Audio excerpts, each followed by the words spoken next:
Hello students of Raval Convent School. I am Huma and we are back with another English lesson. Today we are going to practice writing skill and learn how to write message effectively for class 6th, 7th and 8th. First, let's understand what a message is. It is a short piece of writing. It is written to someone to whom you are unable to speak for some reason. Sometimes the message is conveyed through a phone. It will teach you to retrieve information and interpret it. Example: a telephonic conversation between two people which is later converted into a message for a third person. Well, messages are of two types. One is direct message and another one is indirect message. In direct message, there will be an involvement of two persons. Let me give you an example. Suppose my son wants to leave a message for me, who has to leave for an urgently for some other work. He will simply drop a direct message for me. In this case, you must have observed that there is an involvement of two persons, me and my son.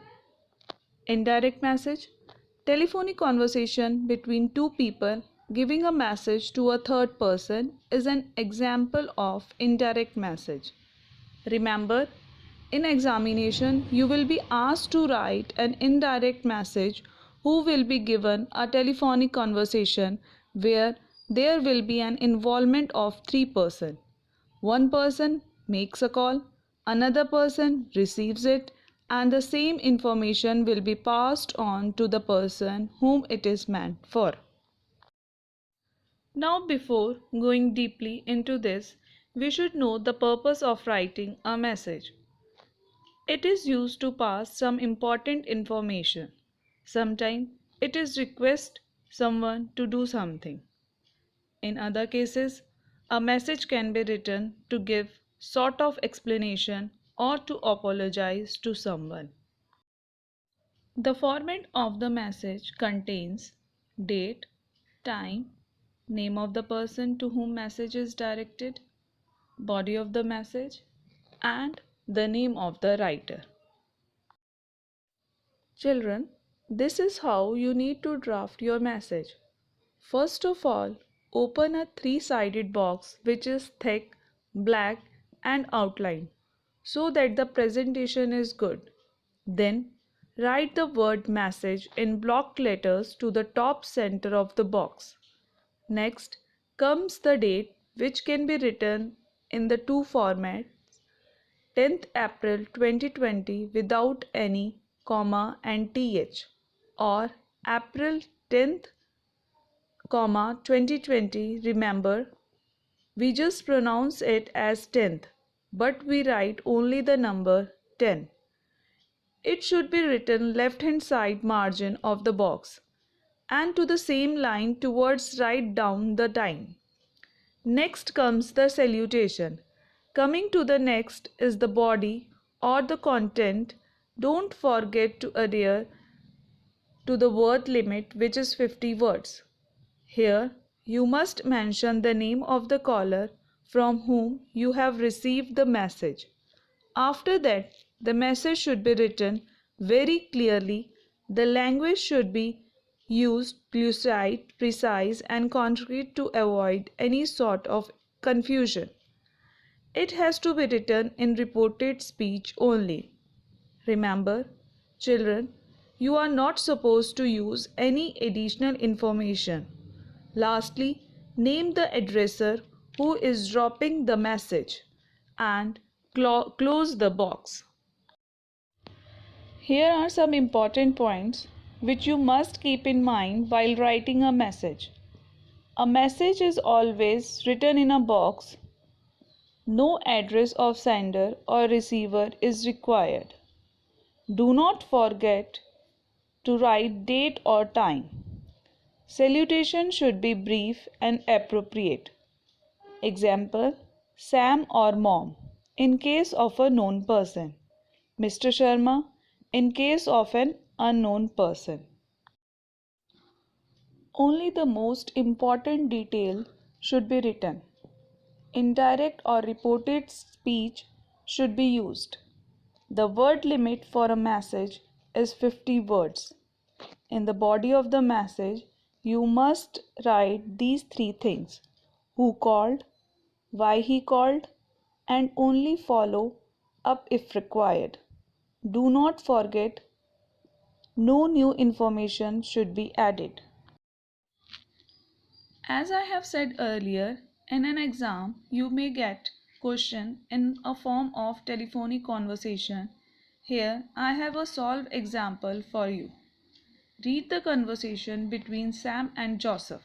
Sam was going out and so he left a message for his father. Write a message in about 50 words. Joseph, can I speak to Mr. Simon? Sam, I'm sorry, he is out of station. Joseph, when is when is he expected back? Sam, he will be home by tomorrow evening. Joseph, could you please remind him that Anil's wedding is on 10th April? We had planned to go together, but since my son is in hospital, I will not be going for the wedding. George is going and he can join him. Tell him to give me a ring when he comes back. Sam, sure, uncle. Joseph, thank you, Sam. So, children, this is an indirect message where three persons are involved. Children, now you need to learn how to identify an appropriate portion from the entire telephonic conversation that contains your actual message. So, for your convenience, I have highlighted the area in blue. Okay, after that, we will start writing the format that we discussed earlier.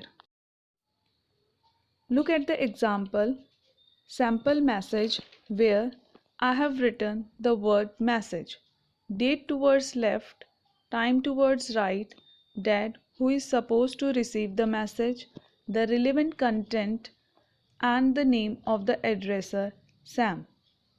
Mr. Joseph called to remind you that Anil's wedding is on 10th April. You both had planned earlier to go together, but due to hospitalization of his son, he will not be able to go for the wedding. You can accompany Mr. George for the occasion. Call him when you are back. Children, I have given two questions of message writing. Kindly complete in your practice notebook, which can later be compiled once the school is reopened. Go to these steps to draft a flawless message and check it. First, read your message properly. Second, recheck your information.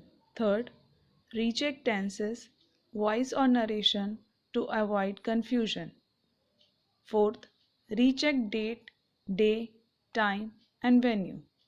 Fifth, try your best to write minute details to avoid confusion. Sixth, mention clearly time, date, and date in message.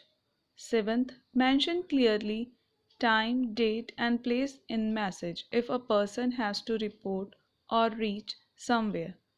Eighth, mention the name of the sender in the message. And the last one, mention the name of the receiver in the message. So, children, that's all in message writing. I hope it clarifies your doubt about message writing. See you next time with another lesson in English. Till then, stay home, stay safe. Thank you.